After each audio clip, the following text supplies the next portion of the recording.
بسم الله الرحمن الرحيم. Chers téléspectateurs de la chaîne MTA Burkina Faso, la chaîne du renouveau spirituel, Assalamu alaikum wa rahmatullahi ta'ala wa barakatuhu. Bienvenue à votre émission La lumière du Ramadan. Avec nous avons comme invité notre très cher Moulvi, Naïm Ahmed Bayoua Sahib, missionnaire de la communauté islamique Ahmadiyya. Nous le disons Assalamu alaikum wa rahmatullahi ta'ala wa barakatuhu. Wa alaikum assalam wa rahmatullahi wa barakatuhu. Et pour ce numéro, nous allons aborder le thème Itikaf, la retraite spirituelle. Et pour commencer, nous allons demander à notre très cher invité de nous expliquer d'abord, de nous donner la définition précisément du mot Itikaf. أعوذ بالله من الشيطان الرجيم بسم الله الرحمن الرحيم اللهم صل على محمد وعلى آل محمد أفضل صلواتك وبارك وسلم إنك حميد مجيد. Itikaf littéralement signifie de s'arrêter, de rester dans un endroit fermé et pour l'adoration de Dieu. Et c'est ça littéralement signifie itikaf. Et de cette manière, dans toutes les religions, avant même l'islam, les gens avaient cette habitude de faire, réserver un temps, ou bien de faire l'adoration de Dieu, entrer quelque part, fermé, un peu loin de la famille, de ce monde, les gens. Et c'est ça qu'on appelle itikaf. C'est-à-dire, quand vous choisissez quelques jours, un temps ou bien une période pour faire l'adoration et vous arrêtez quelque part, vous fermez vous quelque part. C'est ça qui est appelé itikaf dans le terme général, en dehors même de l'islam. Oui. Mais plus précisément, en islam, il y a itikaf masnoun, c'est-à-dire itikaf façon dont Rasulullah sallallahu alayhi wa sallam a fait. Et ce que nous sommes en train de parler aujourd'hui est itikaf qui concerne le mois de Ramadan. Dans ce sens, itikaf masnoun est ce que Rasulullah sallallahu alayhi wa sallam a fait. Et ça, c'est pendant les derniers 10 jours du mois de Ramadan, selon les termes et conditions et les modalités et les façons que Rasulullah sallallahu alayhi wa sallam a pratiqué. Et il nous a informé, il nous a enseigné. C'est ça que nous appelons itikaf masnoun. C'est-à-dire itikaf qui est fait par Rasulullah sallallahu alayhi wa sallam. Ça, c'est dans le mois de Ramadan, pendant les 10 derniers jours, ou bien troisième décade du mois de Ramadan. Mais en ce qui concerne donc cette retraite spirituelle liée au mois de Ramadan précisément, quelles sont les conditions que l'on doit réunir, l'on doit accomplir avant de s'isoler ou avant d'observer la retraite spirituelle? Tel que je dis qu'avant même l'islam, les gens avaient cette habitude et c'était toujours pour avoir les bénédictions divines, pour encore être proche d'Allah subhanahu wa ta'ala, de leur façon, de leur manière, de différentes façons, nous voyons que les gens faisaient ça. Et nous trouvons aussi un événement dans les hadiths, qu'Hadrat Omar, une fois il est venu auprès de Rasulullah sallallahu alayhi wa sallam et a dit qu'il y a Rasulullah, dans le passé, avant votre arrivée, avant votre événement, il avait demandé, il avait fait cette niya, cette intention, que je vais faire l'itikaf pendant une nuit dans la mosquée sainte, dans Al-Kaaba. Vous voyez la façon dont Al-Kaaba était avant Rasulullah sallallahu alayhi wa sallam. Est-ce qu'il doit faire ça maintenant? Il doit accomplir ça maintenant ou non? Cette intention qu'il avait fait pour compléter l'itikaf d'une journée, une nuit, Rasulullah sallallahu alayhi wa sallam a dit complétez votre désir, complétez votre intention. C'est-à-dire, même si vous avez fait l'intention avant et vous n'avez pas encore complété, complétez ça. Et c'est là qui prouve que même avant l'islam, le terme itikaf dans ce sens de se retirer quelque part pendant un temps, ça peut être même une nuit, tel que dans cet événement d'Hadrat Omar, nous voyons, ou bien ça peut être plus ou moins cette période. Et c'était uniquement pour adorer et pour faire l'adoration, pour méditer, pour réfléchir. Et c'est ça qu'on appelle etikaf. Quand vous vous retirez quelque part, ça peut être pour quelques périodes, bien pour quelques jours. Mais ça, c'était avant ça. Mais etikaf masnoun, ce que je vous ai dit, c'est que Rasulullah sallallahu alayhi wa sallam a fait. Et ça, c'est pendant 10 jours, le mois de Ramadan, avec les termes et conditions. Maintenant, quels sont les termes et les conditions, c'est que vous demandez. Rasulullah sallallahu alayhi wa sallam, depuis que Ramadan était, les carêmes sont obligatoires. Quand Allah Ta'ala a révélé ce verset que Kotiba alaykum as-siyam, ya ayyuhallazina amanu Kotiba alaykum as-siyam. Maintenant, le mois de carême est prescrit pour vous. Depuis que le mois de carême ou bien de Ramadan était obligatoire pour les musulmans, Rasulullah sallallahu alayhi wa sallam, chaque année, a fait cet etikaf dans les derniers jours. Sauf une fois qu'il avait fait l'etikaf de deuxième décade et quand il a voulu terminer, arrivé à 21e jour, il a voulu terminer, il a dit que Allah Ta'ala m'a montré qu'il y a Laylatul Qadr, la nuit de le décret qui est dans le 3e décade. Moussa, excusez-moi, avant de vous laisser progresser dans vos explications, ça c'est précisément concernant la période. Ma question c'est de savoir, comme Itikaf, cette retraite spirituelle est liée au mois de Ramadan, et naturellement on parle du jeûne, je voudrais savoir les conditions à remplir. Pour celui qui n'arrive pas à jeûner, il est malade, il n'arrive pas à jeûner, est-ce qu'il peut observer cette retraite spirituelle-là? Oui, certainement, il allait y arriver parce que quand je vous présente le sunnah de Rasulullah, cette question sera aussi résolue. Mais brièvement, je peux vous dire cet hadith qui est là, que la etikaf illa bisawm. Il n'y a pas l'etikaf sans le carême. Et là, nous voyons que dans Rasulullah a pratiqué comment? Est-ce qu'il a pratiqué sans carême ou non? Il a pratiqué toujours avec le carême. Et une personne qui est malade, par exemple, ne peut pas gêner. Est-ce qu'il peut faire aussi etikaf? Hazrat Aisha radhiyallahu ta'ala anha dit que la etikaf illa bisawm. C'est-à-dire qu'il n'a pas d'etikaf sans le carême. C'est-à-dire qu'il somme avec le carême qu'on peut faire etikaf. Maintenant, ça c'est etikaf masnoun. Etikaf qui est pratiqué dans le mois de Ramadan. Obligatoirement, il faut être en mesure de jeûner. Oui, on ne peut pas observer l'etikaf lorsqu'on n'arrive pas à jeûner. Oui, exactement. Un autre etikaf qui n'est pas etikaf masnoun du mois de Ramadan. Là, vous pouvez faire n'importe quand. Ça aussi sera appelé etikaf. C'est-à-dire quand vous êtes retenu pendant un temps dans une mosquée ou dans la maison, mais ça, ce n'est pas appelé etikaf masnoun.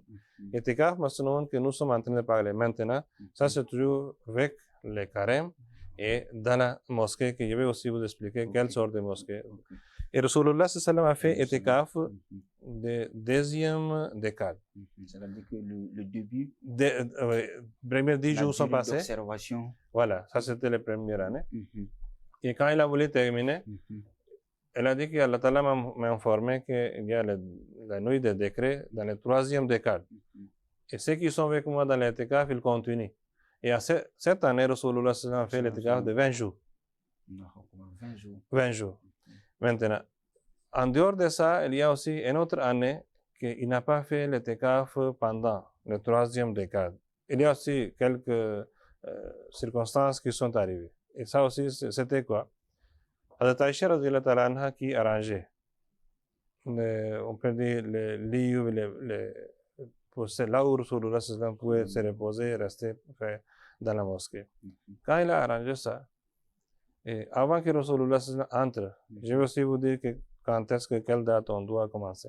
Avant que Rasulullah sallam entre dans cette motakaf, c'est-à-dire l'endroit là où on a préparé, et d'autres épouses de Rasulullah sallam, telles que Hazrat Hafsa, Hazrat Zainab, ont aussi amené les lits nécessaires à côté, ils ont aussi arrangé.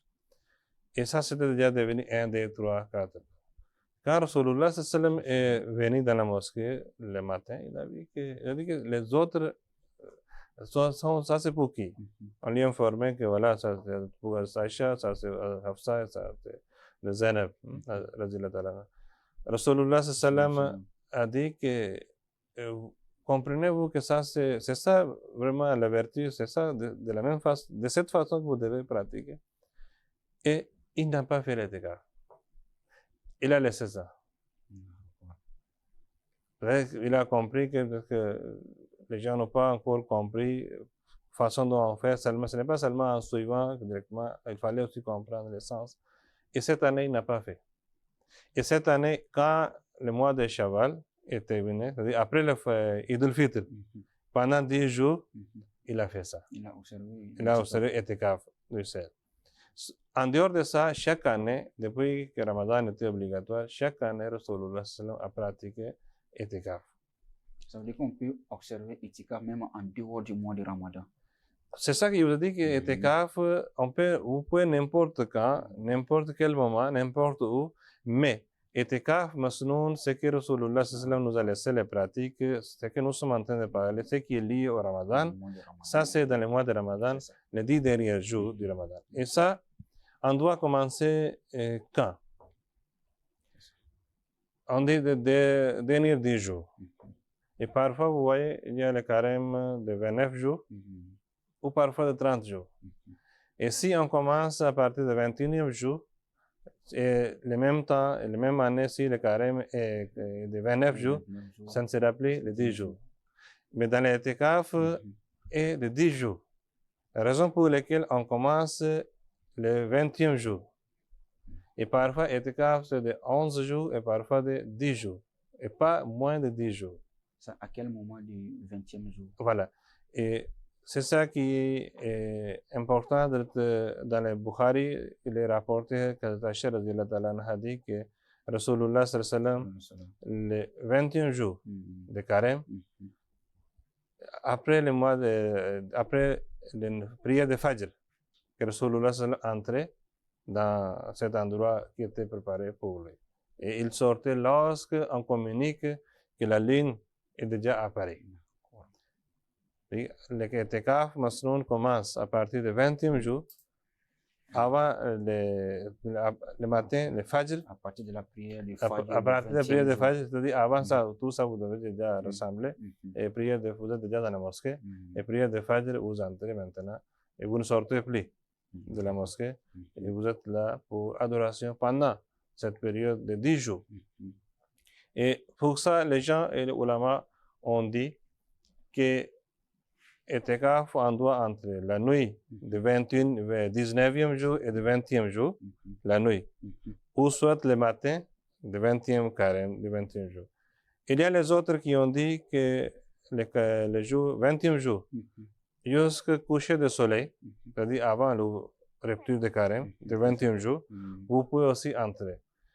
Mais il est dans toutes les deux façons, comme les ulama ont discuté sur ça, mais le sunnah de Rasulullah sallallahu alayhi wa sallam est beaucoup plus pratiqué qu'il entrait le matin à partir de la prière de Fajr, le 20e jour.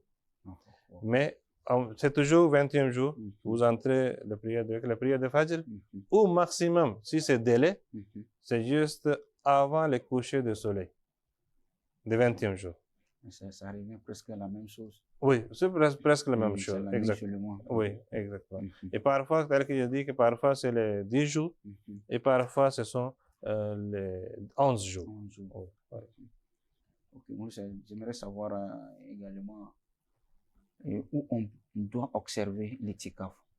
À la maison, dans la mosquée, dans quelle mosquée? Parce qu'on a plusieurs mosquées. Il y a des mosquées de Juma, il y a des mosquées aussi dans les quartiers où les gens observent les 5 prières quotidiennes. Où précisément doit-on faire Voilà, ça c'est une question très importante parce qu'il y a plusieurs confusions parfois autour de ça. Dans le Saint-Coran même, Allah Ta'ala dit, voilà, tabashiruhunna wa antum akifuna fil masajid. Il ne faut pas faire les rapports sexuels avec vos femmes lorsque vous êtes dans les Etikaf, fil masajid, dans la mosquée. Et une détermination est là que Etikaf sera dans une mosquée. et non ailleurs. Et c'est ça que Rasulullah sallam a pratiqué, que itikaf sera dans la mosquée. Maintenant, quelle sorte de mosquée? Parce qu'il y a plusieurs mosquées, telles que vous avez dit, les mosquées qui sont dans les quartiers. Il y a les mosquées là où on ne fait pas 5 prières quotidiennes avec la Jamaat.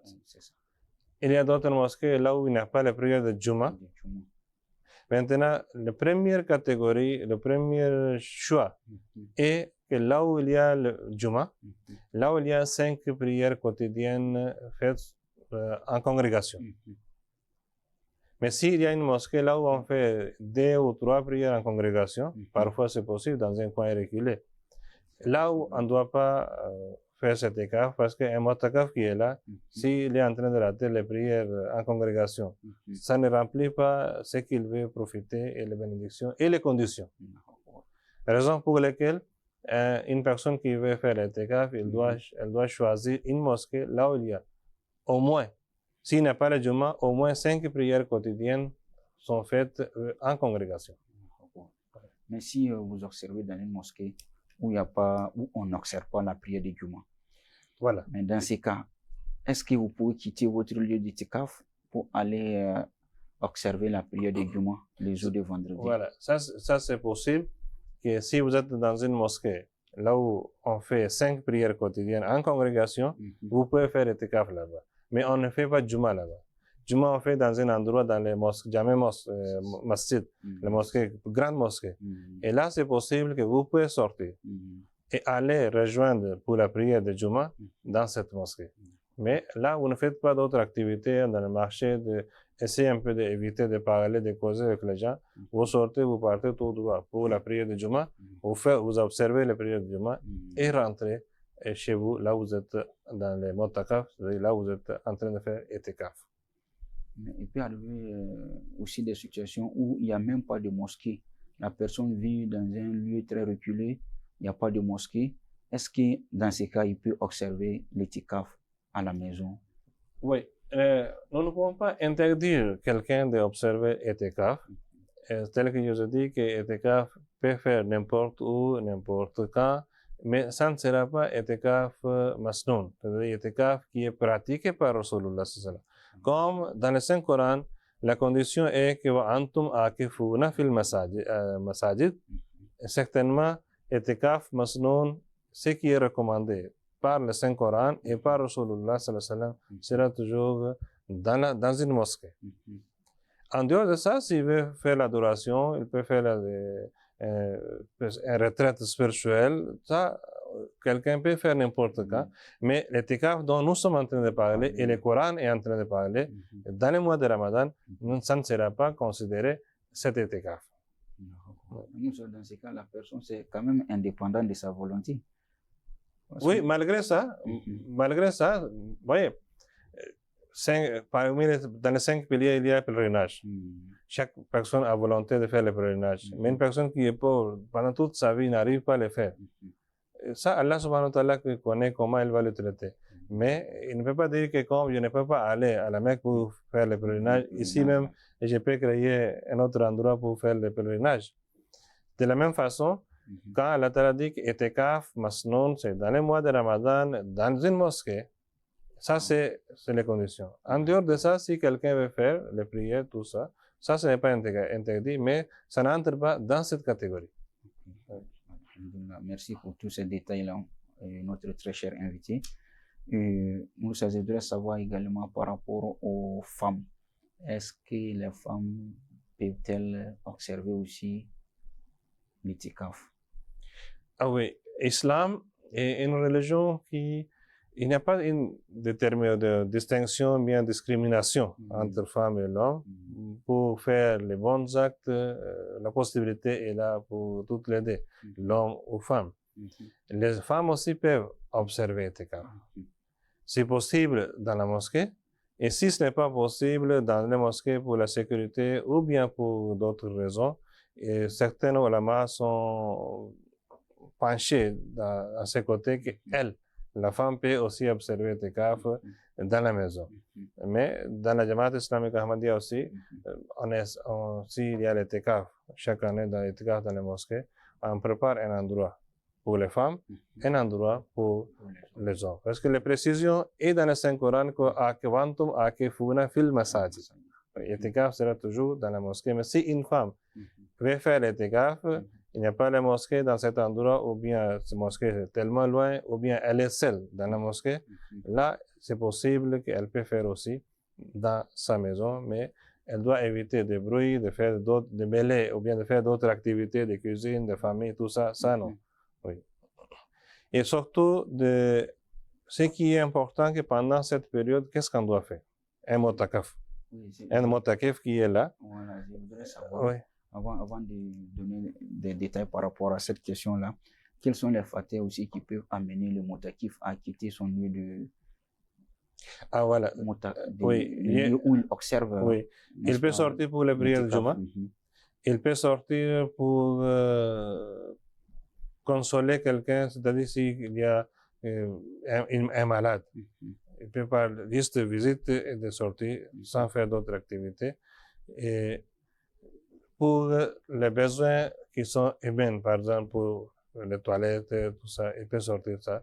Mais ce qu'il ne doit pas faire que pour les activités sociales, pour faire d'autres commerces, ou bien dans les parquets, dans les champs, tout ça, ou bien les affaires de la famille, non. Pour Juma, pour la prière de Juma, pour ses propres besoins et pour visiter un malade. Une fois Rasulullah sallam, et les membres de la famille aussi peuvent venir visiter, visiter dans la mosquée. Une fois, une des épouses de Rasulullah sallam est venue le visiter, rendre visite dans la mosquée, et comme la maison était un peu loin, ça montre que c'était déjà la nuit, Rasulullah sallam est sorti de la mosquée et les compagnons juste à l'entrée de la maison et n'est pas entré dans la maison. C'est-à-dire pour la sécurité de son épouse et pour donner la priorité aussi et de protection aussi aux femmes. Il Rasulullah est sorti, il a accompagné son épouse, mais juste à l'entrée de la maison et rentré. Il s'est arrêté à la porte. Oui, il est rentré. Voilà. Ce sont quelques facteurs pour lesquels un motakaf peut sortir. Mais pour que, par exemple, pour couper, arranger les cheveux, non. Pour se raser des barbes, tout ça, non. Mais dans la mosquée aussi, on ne doit pas faire qu'on est en train de couper les cheveux, tout ça, parce que ça, c'est contre la dignité de la mosquée. Mais quand vous êtes dans le motakaf, vous pouvez prendre les bains, vous pouvez vous laver. Et comme la maison de Rasulullah sallam et mosquée étaient proches, Hadrat Aïcha radiyallahu ta'ala anha dit que Rasulullah sallam ne sortait pas de la mosquée pour entrer dans la maison, mais comme il y avait les fenêtres, il venait proche des fenêtres et moi j'ai arrangé ses cheveux. C'est-à-dire des paniers de cheveux, tout ça, et de mettre un peu de huile, tout ça arrangé. Mais il ne sortait pas de la mosquée. Oui. Donc, comme c'est une adoration, il faut le dire, oui. Pour le motakif, pour celui qui remplit toutes ces conditions-là pour entrer, pour faire l'itikaf, quelles sont les adorations à faire durant son séjour? Surtout, premièrement, il y a les prières quotidiennes. Encore, il y a tahajjud, il y a tilawa. Il peut réfléchir encore, il peut méditer, il peut faire le zikr, il peut encore lire d'autres livres pour le spirituel, et surtout, il peut faire beaucoup de doigts. Quand on va méditer, de faire beaucoup de doigts. Et ça donne un avantage extrême, extraordinaire. Et Allah Ta'ala, Rasulullah sallam a dit que Allah Ta'ala a donné aussi, a promis aussi une grande récompense à motakif. C'est qu'une personne qui est dans la mosquée pour itikaf, il y a des avantages. Premièrement, il sera loin de plusieurs péchés. Parce que pendant qu'il est dans la mosquée, il sera protégé des péchés. Mais en même temps que lorsqu'il est bloqué dans la mosquée, il ne peut pas participer dans d'autres activités. Par exemple, il y a le djihad. Par exemple, s'il y a les prédications. Parfois, s'il y a aider quelqu'un, il ne peut pas sortir pour faire ça. Et Allah lui donne la récompense pour ces bons actes. C'est-à-dire qu'il est protégé des mauvaises actions et il est récompensé aussi des bonnes actions parce qu'il ne peut pas les faire car il est dans la mosquée et fermé ou bien.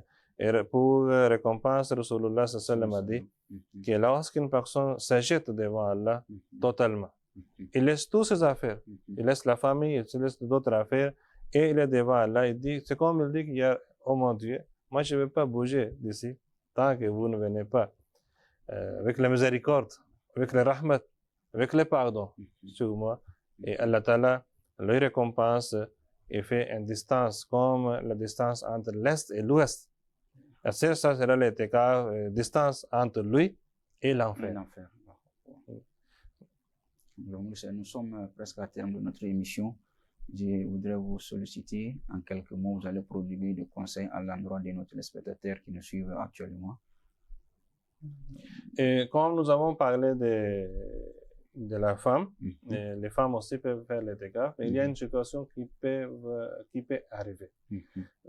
Les règles peuvent, par exemple, arriver à une femme. Des questions. Et certainement, à ce moment-là, si la femme est là dans l'écart et les règles arrivent, là, elle doit arrêter l'écart parce que il n'y a pas l'écart, là, il l'a besoin. Comme elle ne peut pas faire les carême, maintenant, elle ne peut pas rester dans cette situation, dans cet état dans la mosquée pour ne pas salir la mosquée, de faire tout ça dans la mosquée. Et carrément, elle doit quitter et terminer. Si elle a fait 2 jours, si elle a fait 3 jours, si elle a fait les 8 jours, bien 9 jours, si les règles sont commencées, elle doit arrêter l'étikaf et sortir de la mosquée parce qu'il n'y a pas le carême pour elle et elle ne peut pas salir aussi la mosquée parce que là, l'étikaf, il l'a besoin. Il n'y a pas l'étikaf sans le carême. Oui. Et surtout, on doit pas, ce n'est pas que l'islam ne demande pas que vous restez bouche fermée, vous ne parlez rien. Vous pouvez faire le dars par exemple, vous pouvez faire le tafsir dans la mosquée, mais ce qu'on doit éviter de causer de politique, la société, la famille, d'autres affaires du commerce, ou bien vous êtes en train de causer au téléphone actuellement, les appareils sont là, vous êtes en train de regarder, de faire le chatting sur le WhatsApp ou bien sur les réseaux sociaux.